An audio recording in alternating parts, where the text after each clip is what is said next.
Hello everyone, welcome to Truth and Law. My name is Conrad Rogas and today I will be delivering a presentation entitled The Attack on Manhood.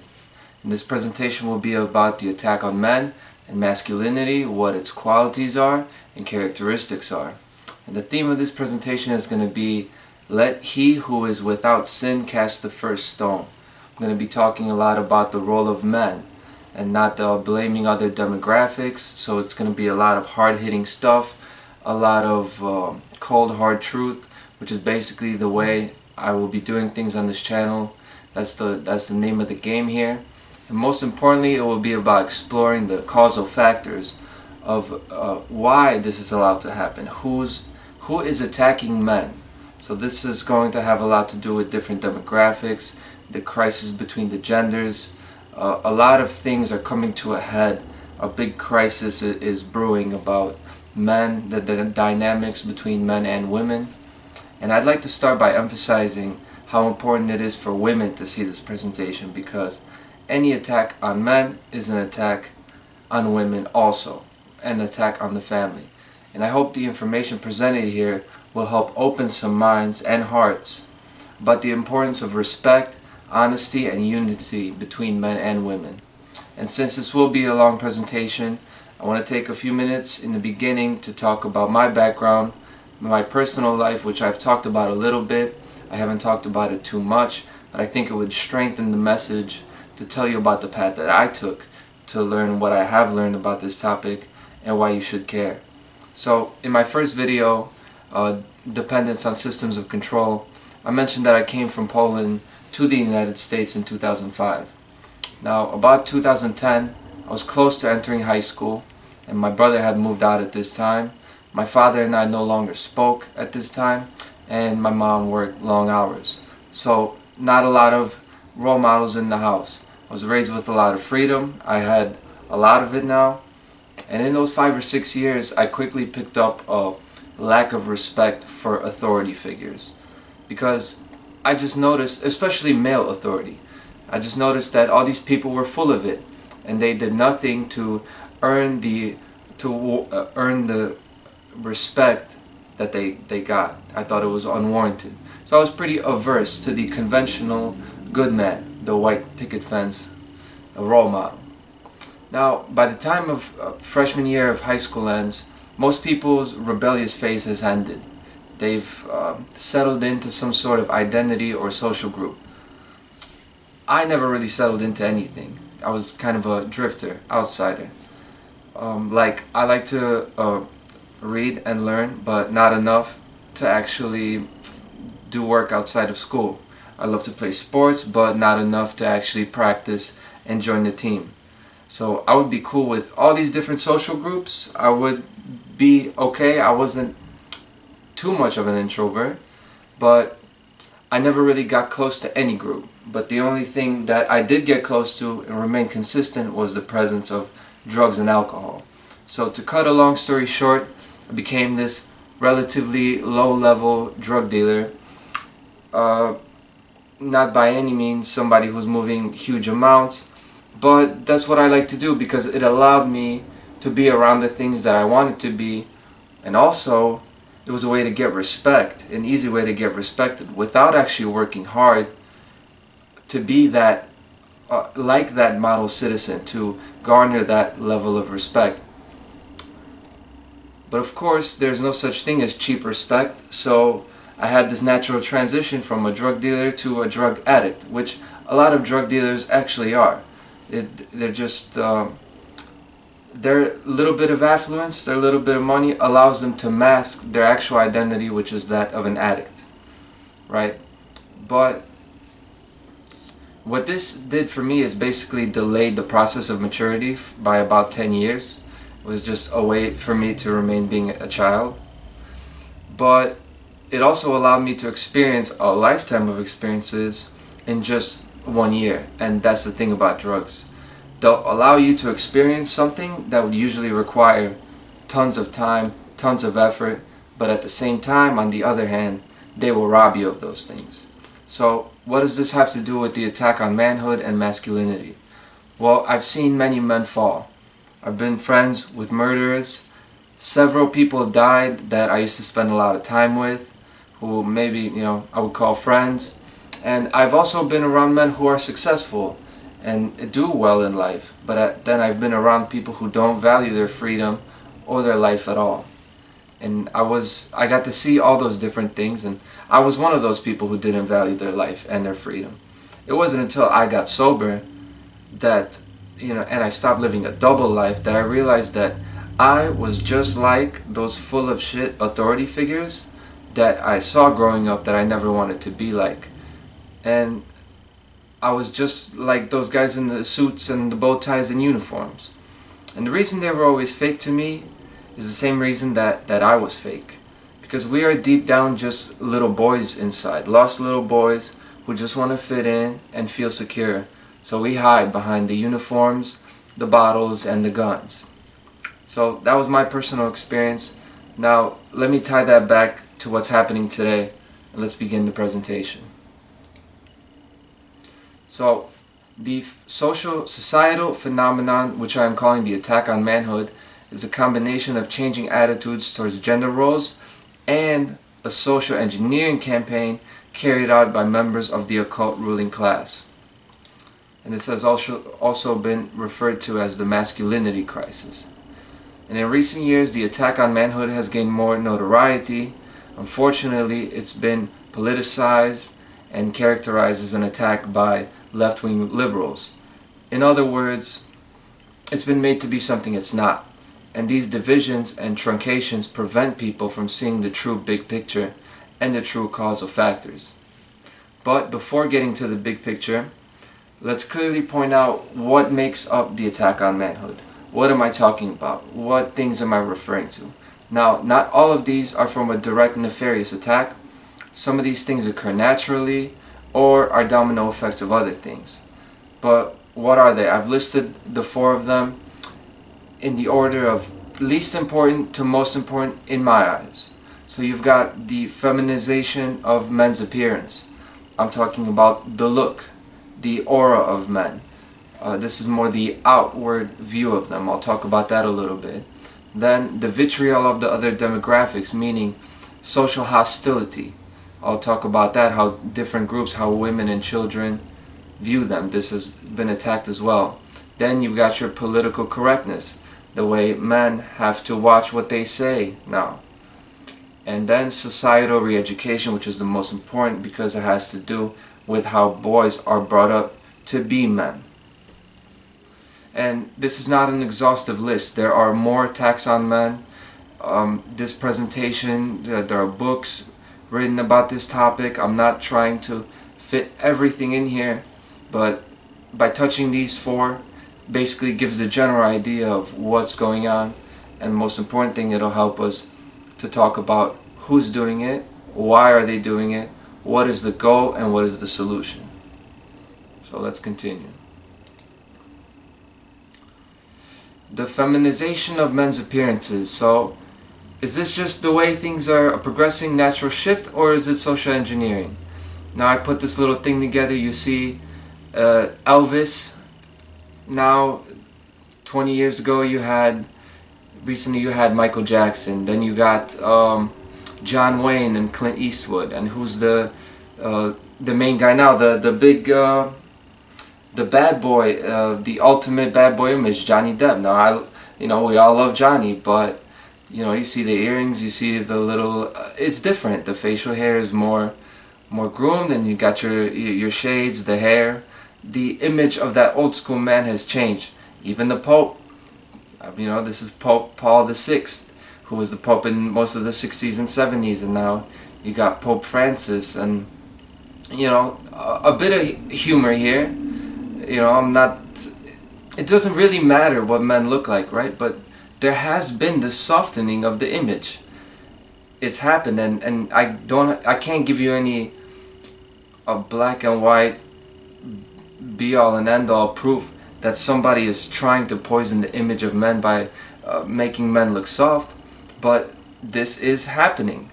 No regard for the old school alpha male, right? The image has completely changed. The main men in our society emphasize their feminine features, not their masculine features, right?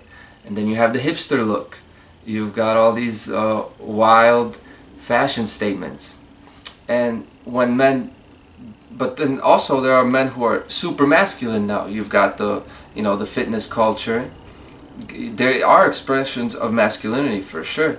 But a lot of them are really artsy. Like, you see the guys with the perfectly groomed beards, big muscles, or on the other hand, they're gonna have this extremely unkept look, like shirts open, chest hair everywhere. And to me, this is almost like a caricature of the old school male look. It's like a cartoon look, like they're imitating what men are. But if not, then you see them being soft. You see the tight jeans, you see all this very feminine features. And this is not who men are. We're supposed to be clean, but definitely not like this cartoon or this cookie cutter image. Let's go on. Social hostility, the vitriol of the other demographics. Men used to be the top dog on the totem pole. But now, as you see, you might get your dirty look at the grocery store. I've noticed this for sure. Just seems like there's more hostility out here. There's a big crisis with, I know men find dating harder and women less approachable. And for those who are in relationships, men find women less teachable. And what I mean by that is not talking about training women, but they are less likely to receive instruction from the man they live with, because they don't see the man as being in a position as somebody to impart instruction on them, right? What it comes down to is the man in his household is not respected. But don't get it twisted. The women are still looking up to the alpha male. But that alpha male is not the one that she lives with. They're already receiving instruction from the top dog in society. And he might be invisible, but he's the one who holds the power. And the symbol of that power, right? It might be money, it might be a social cause or a hobby, but you better believe that is the man she looks up to. These are your ruling classes and the imaging that the ruling class puts forth in their programming. So dealing with your wife or girlfriend might be more difficult. No doubt, I've seen this. And then you have the children having less respect for the father, which is related to the women also, because the kids spend time with their mom, so they're going to take on those qualities, those perspectives, and also because the children are raised by the tablet and the phone and the TV much more, so they see a lot less of the men in their house. So naturally, they are not going to respect that masculine image, right? Let's move on to the more serious things. Political correctness. Men having to watch what they say. You've got your euphemisms as opposed to straight shooting, right? I'm talking about super clean, sanitized language. A lot of men lament this and they complain about this, but what is the man's role in that, right? The little white lies, right, that you're telling your partner or the people in your family or just people in general, the little white lies because you don't want to offend them, you don't want them to get mad, and the avoidance, right? The not wanting confrontation, saying, okay, going along to get along, I don't want any problems, I just want to be left alone, drink my beer, watch my game. This is appeasement, and appeasement creates a tyrant. A lot of these men have a tyrant in their own house, and it's not the woman's fault. And this is what the presentation is going to hammer home, is the man's role in this, right? But this is a very serious thing to me. It is restriction of our own speech. Now all these things, euphemisms, avoidance, appeasement, all of this is self-censorship, right? This is not anybody coming to your house to censor you. It's not big tech. It's not anything like that. This is you. This is us censoring ourselves because we don't want to tell the harsh truth, right? This is what this channel is all about, and it took me a long time to develop the courage to even do something like this and make this channel. And I see that men are struggling with this because they're censoring themselves and they're doing all these mental gymnastics to justify why they're not speaking up, you know, not in society and in the house, because it all begins with your internal dialogue and it begins with the dialogue in your house. And this is not to say that you're supposed to be bossing your woman around, right? The women in your family. I'm talking about just be real. Just be real. And if we censor ourselves, then we're not being real. And then what I see as the most insidious of them all, societal re-education. The retraining of what it is to be a man. What does that mean? You got boys being taught this implied shame of their identity, to be sensitive to how anyone or other people may perceive them, always being conscious, you know, don't spread your legs out, always be super conscious and aware of your body because somebody might get offended. This ties into the political correctness too, the self-censorship, you know. But in schools, I found this image of this boy, very clean cut. He's got the mask on, he's got the nice shirt on, and he's got the face of being very, very self-policing, conscious, and aware. And what this does, it's not a bad thing for a man to be sensitive and courteous of others, obviously. But what this actually goes into is the retraining of emotional expression. This is retraining men how they should be. And now this image of the guy who is going wild, you know, letting loose at the football game, when this is actually the same person when they grow up. In school they're being told that they're like this, to be small, to be looking out for everything, always worrying, always stressing out. And then on the other hand, you've got like a neatly planned out outlet for you to let out your masculinity, right? That anger, which is now taboo. You can get drunk and go to a game, and that's when all of that suppressed emotion comes out. So these are really the same person, and this creates this fragments the male, right? This is an imbalance. He's either going to be like a computer who's going to be afraid of his own shadow, or he's going to be just acting like this barbarian, you know, getting drunk, just letting it all hang out, completely unkept, right? This is what it does. This is the societal re-education. It's going to create a fragmented male mind, which is going to create a weak man. It's going to create a man who's not secure with himself. And also, the perception of men as a resource. There's been a lot of talk about how women have been objectified through history, of course, you know, agree. But now there's this other direction, and really this has kind of always been there, which is viewing men as an object, as a resource, as the breadwinner. I found this meme. A man does all the hard work only to make his woman like a princess. And everybody likes that, you know, it's a nice little quote. But this is kind of demonstrating a really serious view of men, which is, well, they're supposed to just work and just do what they do, and basically just shut up and do your thing. And when you get home, you can drink your beer or whatever, but you better get your ass to work in the morning. Yeah, this is all boxing in the man. All of these things, the societal re-education. It's creating a box for you here, a box for you here, and over here.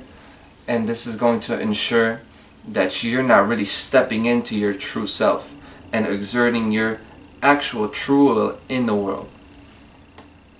That's the name of the game. Now, what is the purpose of the attack, right? I want to talk about the who and the why, because this is the main thing right here. If there's an attack, that means there's an attacker, and we need to know who the attacker is. Be clear about that. So the main purpose of all these attacks is to weaken the only significant threat to global slavery, which is strong, intelligent men with a loyal woman at their side. That is the only thing that is going to create an actual threat to enslavers, to tyrants. And the way you do that is you got your gender confusion, separating from the fulfilling of the responsibilities of men, right? Weakening the household through encouraging women to dedicate themselves to their jobs instead of dedicating themselves to the house, and demoralizing men by denigrating your strong masculine qualities in media and pop culture. So this is why those 4 things that I listed earlier, this is how they tie in. First, you denigrate the look, right? The appearance of the male. You've got your creating your hostility in the household, so men feel more attacked. They don't feel as appreciated. Then you've got the way they talk, attacking the way they talk, so you make them more closed in their mind, confusing the genders, sending out all these signals to them. That's going to weaken the men from stepping into what they need to do, which is fight to keep their freedom, right? But who benefits from global slavery, right? We're talking about, okay, strong, intelligent men are the only threat to global slavery, but what is this global slavery I'm talking about? And this is the main counter argument when you talk about information like this. It's like, what are you talking about? Are you talking about the New World Order? Is this a conspiracy theory? Who wants to attack men? Why? What are you talking about? There's slavery. It's not the New World Order, it's the old world. It's the way the world has always been, right? This is the way it's always been, is that you've got your tyrants who have the money and have the power, and they're trying to exert their control and put the world in slavery. If people were interested in history, they did a little more research and they were honest with themselves, you would see this. Clear as day. Who benefits from global slavery? Going back to what I said in the beginning, it's the members of the occult ruling class who have implemented the attack on men to advance the agenda of global control. And engineered mass movements have been the standard since most of the world has transitioned to a literate population that believes in representative government. What do I mean by that is, this is not the New World Order, this is the old world. The only thing that has changed is people know how to read and write now. They have more knowledge, right? So we know the ideas of representative government as opposed to, slavery. We don't actually agree with slavery, or at least we say we don't. Ideologically, we don't agree with that. So the old school kings and rulers and dictators have had to change their system because it would not work anymore for them to just tell people, you have to do this or we'll lock you up in jail and kill you and torture you. That doesn't work anymore because people have enough knowledge and people have enough access to technology, like guns, to say no to that. So this is nothing new I'm talking about, right? There's nothing new here, the attack on men. It is just the latest mass movement to bring the control back, to reel it in, because this is the way things work. People rebel, right? American Revolution, Haitian Revolution, people rebel, Enlightenment, and then it gets reeled in. Okay, then the controllers get their grasp back, and it's this eternal struggle between good and evil. That's what it comes down to. Before I go on to the dialectic, I want to say the quote from Frederick Douglass: "Knowledge makes a man unfit to be a slave." And this is the reason there has to be an attack on men, because we had a bit of knowledge, things were looking to be good, and thus people could not be enslaved, right? You've had men stepping into what they need to do, defending their families, doing what they need to do, gaining knowledge, and now the knowledge is being attacked because knowing more about the social engineering would shed more light about the attack on men, and then it's checkmate, right? So the dialectic, I want to talk about the two fronts of the attack, just to summarize it. And who is attacking them? I've put these images together so you could see who I'm talking about when I say the ruling class. You've got your Pope sitting on his giant extravagant throne with his robes, with his pagan symbols, the head of Dagon and all this stuff, his staff. Don't get it twisted, this is the ruling class. You could see, because kings, they always sit on the throne. And you got your Queen of England as well, who just passed and everybody just thinks she was the sweetest person ever. These are rulers who believe that they own their people. They actually think that the people they rule over are their subjects, and they have the right, the divine right, to rule over them. These are the people I'm talking about, not this mysterious group, right? When I talk about the occult ruling class, it's not just the Freemasons or this demographic that's behind the shadows and they're doing this and that. Think about it in terms of the old kings. They have just changed because they're smart. That's how they got their power. That's how they keep their power and their money in the first place. The kings who are not smart, they're not around no more. So, the two main fronts. You got how they attack women and children, wearing away at the bond between the man and the woman, right? The dialectic gender war programming. You've got the masculinization of women, having them be more dominant. Not that there's anything wrong with that, but what does this do? This is making women into something they're not and making men into something they're not. And both of them are not allowing them to step in what they should be doing, which is living up to their higher true self. And what that does is it fragments them both, and then you have competition instead of cooperation, which is men and women are supposed to be complementary, cooperate, and complete each other, not compete with each other, right? And then you got economic war, this uncertainty through financial hardship. This is where the current inflation, the problems tie in, because this creates this inherent distrust of men, right? Because the man is supposed to be the breadwinner. Now things are getting tougher.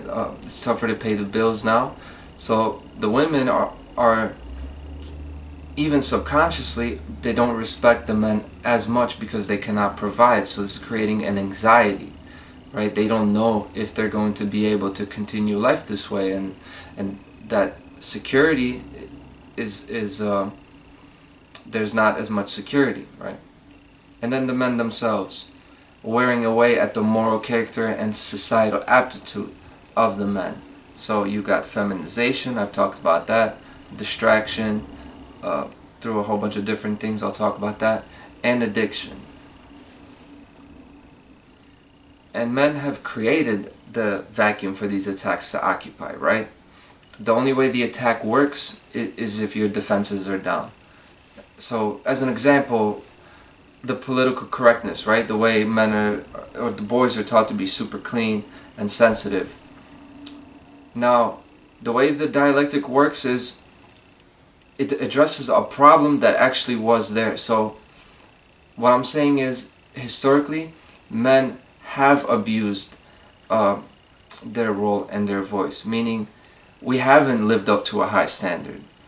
They have been crass and language denigrating other demographics, right? Because if that wasn't true, then these attacks would hold no merit in the eyes of society in general.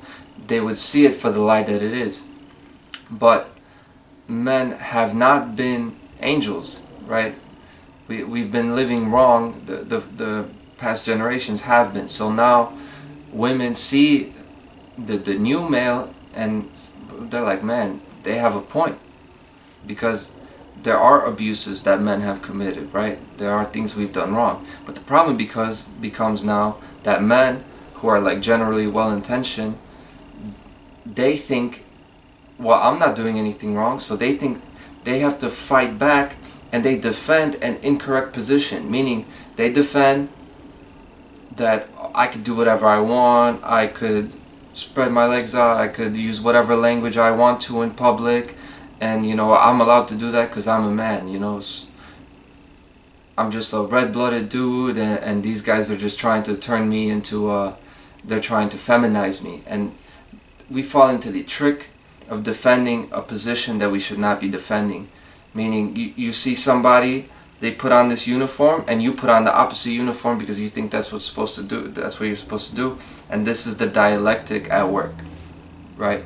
We're going completely 180 to the other direction to fight back against the lie, but that's not how it works. It's lies fighting against lies.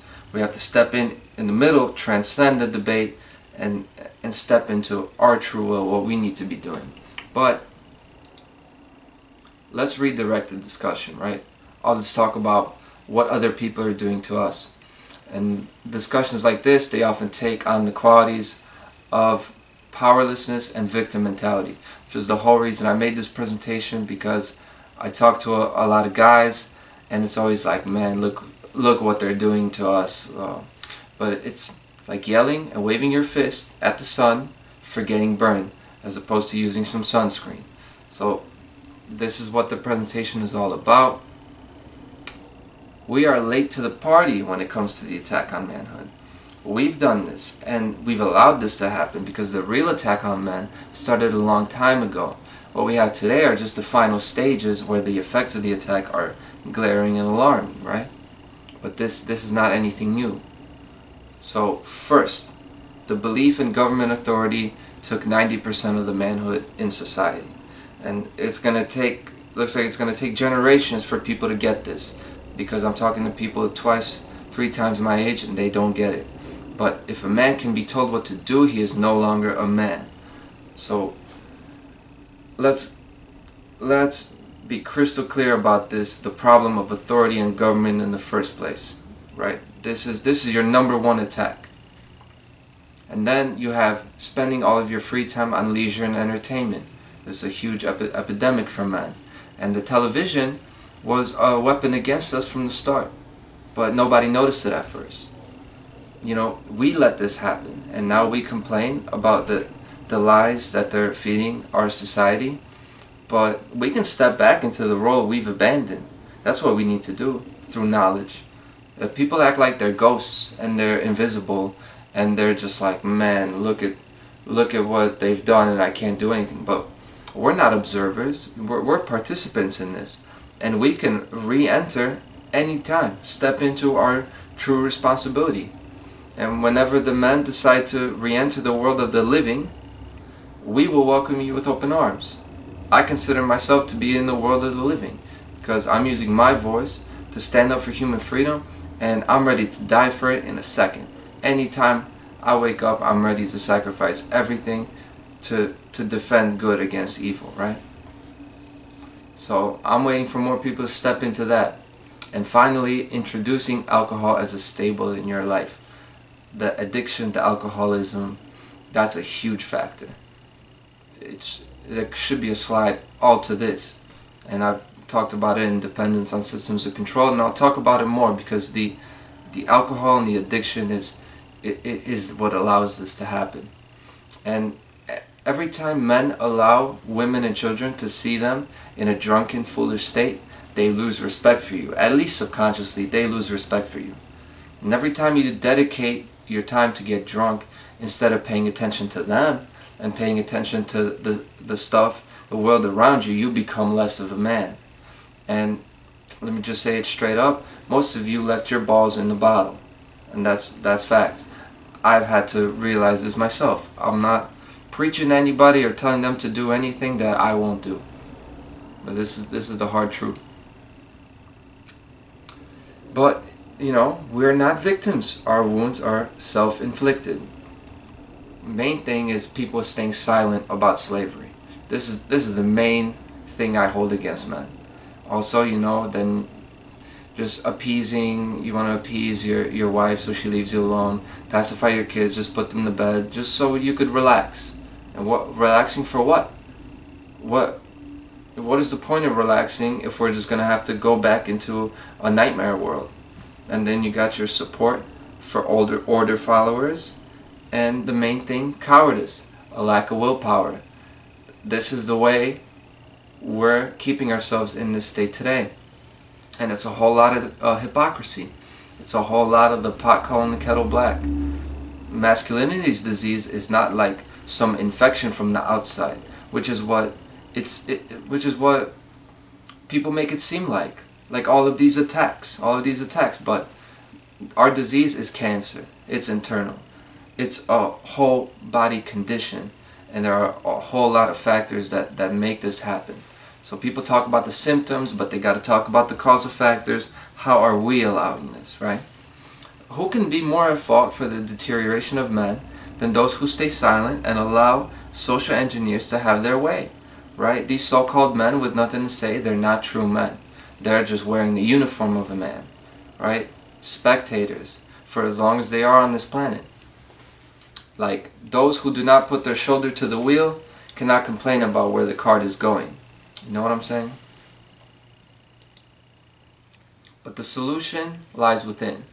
The way for men to stop the attacks directed at them is to embrace the role and responsibilities they have abdicated.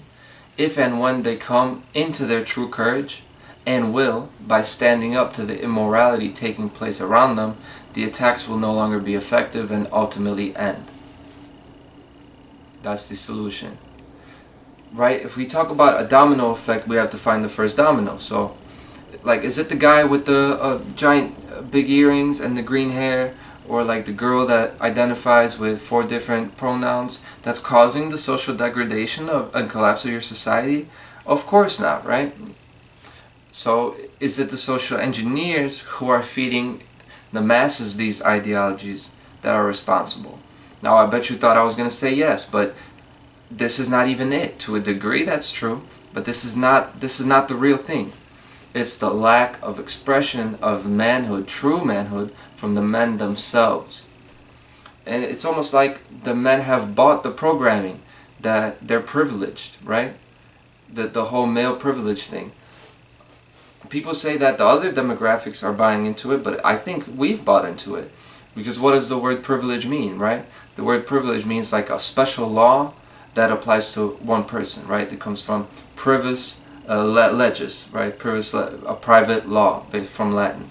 And historically, a privilege was like a law given by the king or the pope to somebody that applies only to them. Is that what we have today? Like, is that what the patriarchy is? No. Men don't have this. What men have are advantages and obligations. And the way manhood is expressed by exerting our will through our advantages, right? And fulfilling our obligations of helping those who don't have the advantages. Right? That's how this works. And the root cause of the attack on men is our neglect of obligations. One of them being, men have a collective responsibility to be informed individuals, right? And always vigilant of the encroachment on our freedom and the rights of our people. And that's the corresponding obligation that comes along with our high intellect, our intelligence, our strength, our ability to manifest our sovereignty through force if needed. That they go together, right? You got more, so you also have to do more. And we have not done the work bravely enough to become informed, to become intelligent. We haven't made the courageous enough effort to exercise our sovereignty. And this is the epicenter, this is the ground zero of where the assault on manhood originates from. And it's no wonder that our societal advantages are disintegrating, because we have not done the labor to justify receiving the fruit which grows from the tree of liberty. Okay? Modern man fulfills his individual obligations only. He has neglected the collective obligations. Now, men have many duties, right? You've got the duty to yourself. You have to become capable as a child, find your identity, choose a career, earn a living, remain in good health, right? Then you grow up, you got your obligations to your family, to provide structure and stability for your partner. Then you have to also help your parents and your relatives. You got to hold up the whole household. And when you have children, then you get all these responsibilities of a father as well. A bigger burden, building the framework for his child's character. All these huge responsibilities, but all of these are still just individual obligations. Meaning they all relate to his life, right? This is all the solar system that he's the son of. He's the star of his own solar system, right? And although the man is hardworking, benevolent and giving, does all these things, it seems like I'm describing the perfect man, right? But he's still making the mistake of believing that he's the center of the universe. But the sun is not the center of the universe. He's only the center of his own solar system. And this is the mistake of fulfilling only your individual obligation. right? The collective obligation is to defend freedom, and that's our duty to God, right? Our duty to the Creator, to nature, is to defend freedom, protect everybody else's solar system as well, together, as like a brotherhood. All of the stars of all the solar systems must fight to protect the fabric of time and space itself. The obligations mentioned earlier, duty to self, to family, to children, these are carnal duties. But the responsibility to recognize evil, to expose it, and to fight it, this is our spiritual duty. So while man is scrambling in his own world, trying to figure out where the attacks are coming from, throwing their hands in the air, saying, "Why me?" we should look inward, right? Look deep inside ourselves, contemplate on your own role in the work that needs to be done, and ask, why not me? Not why me, why not me? Why wouldn't I be the one to sacrifice? Yeah, it's time for that harsh reality.